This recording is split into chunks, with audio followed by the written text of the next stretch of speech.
Welcome into a fresh new hour of CBS Sports HQ. Douzable here. We've got Jacqueline D'Agostino. I am Emily Proud, and Week 6 officially in the books in the NFL, which means we're already turning the page to Week 7. We're turning the page, but before we do, we got to kind of like take a beat and look around and be like, yo, what is going on? Especially in the AFC East, because guys, it's been a hot minute since we could say that the Patriots are sitting atop of the AFC East since 2019 to be exact. But hey, that is where we're at. And that was, of course, a direct result of the Bills losing to the Falcons on Monday Night Football.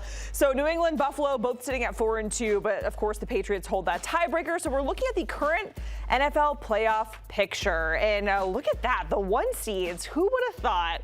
The Colts, the 1 seed in the AFC. And then, I mean, Lige probably would have thought. The Bucs, they are the 1 seed in the NFC. And then, of course, the Buffalo is sitting as a 5 seed. The Patriots as a 4 seed. So if this is how things shake out, we have a head-to-head matchup there with Buffalo and New England. So let's welcome in Mike Renner to the conversation. We're kind of gonna go through. I cannot speak really hard today. All right, we're just getting started. Literally, we're gonna go through these schedules and kind of see, you know, what you guys think the rest of the season is gonna look like for certain teams. Starting with the 1 seeds here, with the Bucs and the Colts. So, Lige, I'll come to you first. How realistic is it for both of these teams, starting with the Colts here as the 1 seed in the AFC, as we look through their schedule to kind of sustain this dominance? The thing is, if Indiana Jones keeps playing the way that he's playing, I call him Indiana Jones instead of Danny Dimes or Daniel Jones, there's a real shot that this team could be the number 1 seed in the AFC.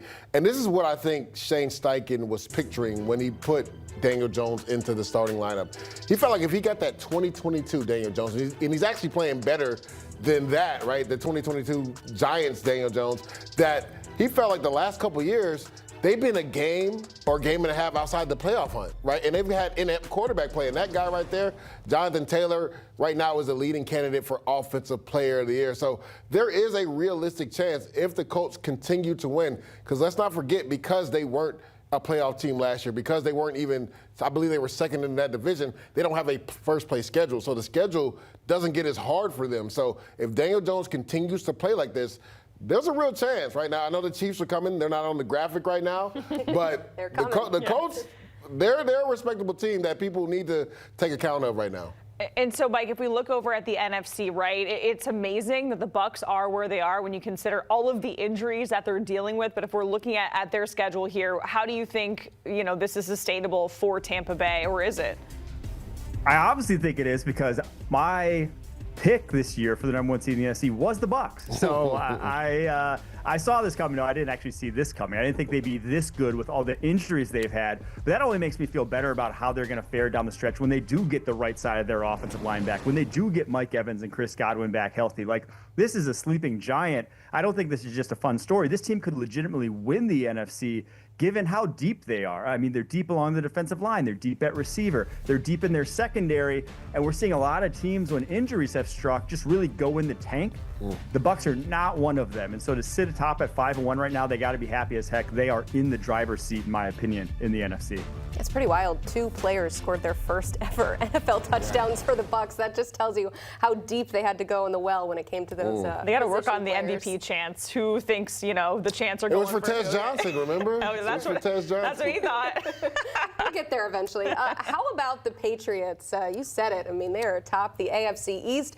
They also have a 31% chance to win the division. That is per Sportsline. If you go through their schedule, Lige, are you feeling like this is a division champ? I was talking to Pete about this last week, and I was like, the Buffalo Bills need to be careful with this Monday night game versus the Falcons coming up, because I looked at the Patriots' schedule, to your point, Emily, and it lightens up a lot. Now, going back to what I said about the Colts, the Patriots finished 4th last year in that division, so they have a 4th place schedule. And you look at it, at Titans versus Browns, then they do play the Falcons, at Jets, but then they have Jets, Bengals, Giants.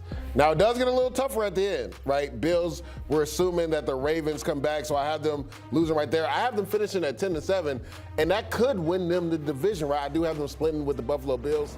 They already won up there at Orchard Park. I have them losing at home. But the way that this kid is playing, Drake May, I mean, talk about elevating your team. People have been saying, well, they need to trade for a big-time receiver. No, they don't. No, they don't at all, because of throws that we're seeing right now. Like, he's elevated Kayshon Boutte. He's elevated Pop Douglas. Stephon Diggs is starting to play like the guy he was before the knee injury. If they could just stop about turning over the football in the run game, this team probably only has one loss. That Steelers game, they had 5 turnovers and still only lost that game by 1 score. So I love the trajectory arrow, and we just saw the schedule. It lightens up over the next 3 games. They could even create some distance between them and the Bills over the next couple of weeks. Yeah, really taking advantage of that 4th-place schedule, as you mentioned. The Bills, though, facing a 1st-place schedule, Mike Renner, and you did this exercise as well for us, projecting how many wins they could win. Yeah, I think they get to 12. I think this is a team that is still one of, if not the best offense in the NFL. I know they struggled a little the past couple weeks, but they've also faced some pretty darn good defenses this past week, at least in the Atlanta Falcons, who are one of the best defenses in the NFL this year. And I just think they need to get back healthy. You know, they don't have a lot of household names gone, but they've had the 2nd most injuries behind only the San Francisco 49ers in terms of starting games lost of any team in the NFL. They need to get guys like Maxwell Hairston back, their 1st-round pick, who hasn't even seen a snap this season. If they can get back healthy, this is still one of the best teams in the NFL. They need Dalton Kincaid back. They need to get Josh Palmer back healthy. If they have that full complement of weapons, this is still an offense that week in and week out, I don't care how the defense is playing, they can still go out there, get you a bucket, win a game. All right, so another team in the AFC that always has high expectations, that's also dealing with a lot of injuries, the Ravens. Man. Oh boy, Lamar Jackson, of course, being one of those injuries, dealing with the hamstring injury. They're 1-5, 3rd in the division, and still plus 110 to make the playoffs. It crazy. took a while for Vegas to even put the Steelers ahead of them to win the division. It was kind of crazy. So, Lige, I'm very excited to see your schedule prediction here. Do they climb out of this hole? I believe they do. Go ahead and put it up there, Noah. You see it right here. After the bye, they have the Bears at home. I think they get that win. The Dolphins are already in Cancun. I believe they win that game as well. Vikings, will J.J. McCarthy be starting back at quarterback? I have them winning. And this is all predicated if Lamar Jackson is back healthy. Now, there's got to be an asterisk. There's an asterisk. If Lamar isn't back at quarterback, they have no shot. But we finally saw on Sunday versus the Rams that defense show up. We finally saw the run game get going again with Derrick Henry. The key missing piece was Lamar Action Jackson.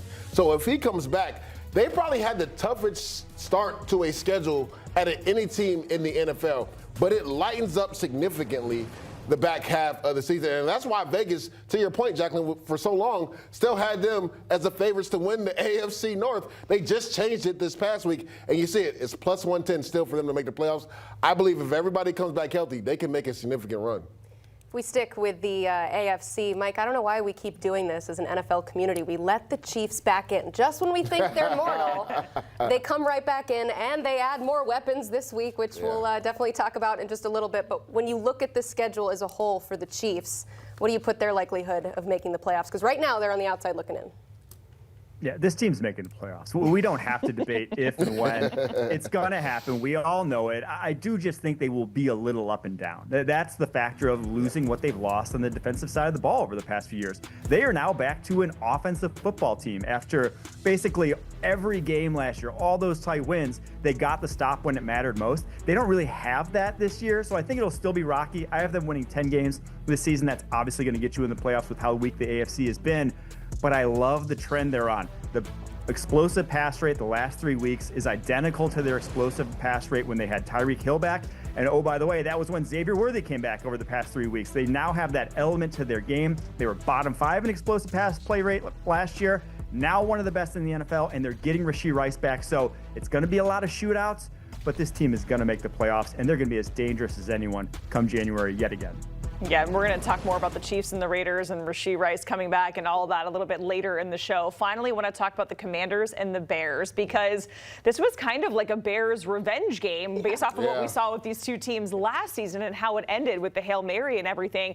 So we want to play an exercise, who's in, who's out here. And Lige, we'll come to you first with the Commanders. Walk us through the schedule. Are they in or are they out when it comes to the playoffs? I got them getting in at 10-7. Now, that was a massive loss.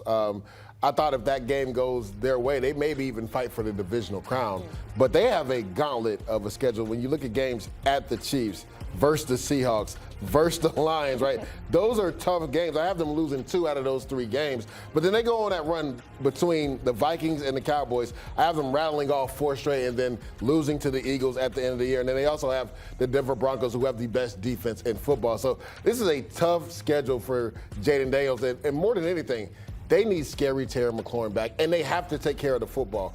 I love what Bill Korsky-Merritt has done, but he has to stop putting the ball on the ground, or he's not going to be getting reps, right? Now, he's added some juice to that offense, but if you turn the football over and you lose a turnover battle 3-0, what happens versus Chicago Bears happens to you. You lose the football game. So they have to take care of the football. It finally seems like Jaden was starting to feel like himself. We saw a few scrambles where he got out of the pocket and got some first downs, threw it really good accuracy, but you can't turn it over that many times and win a football game. All right, Mike, what about the Bears? Do they make the playoffs? How do you see it shaking out? I don't think so. I just don't think they're good enough on either side of the ball. They don't have a dominant unit on this team right now. They're going to be up and down. They're going to win some games. But I just think that end of the season schedule where they have, of their 5 of their last 6 games, it's Eagles, Packers twice, at 49ers, and then the Lions. It's like none of those games, I think, will they be favored. And I'd be surprised if they win any of them. So they better extend their lead right now. You know, they better win some games coming up here with the Saints, with the Ravens all banged up, and the Bengals. They better go 3-0 over their next 3 games to even have a shot at the playoffs. Because if they drop, you know, a lazy one, whether it's, you know, to the Ravens or someone like that, I just don't see this team sneaking in with how tough that NFC North is. Yeah, a bit of a difference between these two teams and the divisions that they play, and that's obviously has a lot of say in what's going to happen. Bears with a 34% chance to make the playoffs if they win this week. That bumps up to 40% per our friends at Sportsline. Mike, Vijay, do not go anywhere. We're going to continue to talk about that big game coming up. You see it in bold, Raiders and Chiefs. Week 7 action starts in the early window with that one. And yeah, let's talk about it. Divisional battle in the AFC West. What happens when these bitter rivals square off in Arrowhead? We're looking ahead to Week 7. Stick with us here on HQ.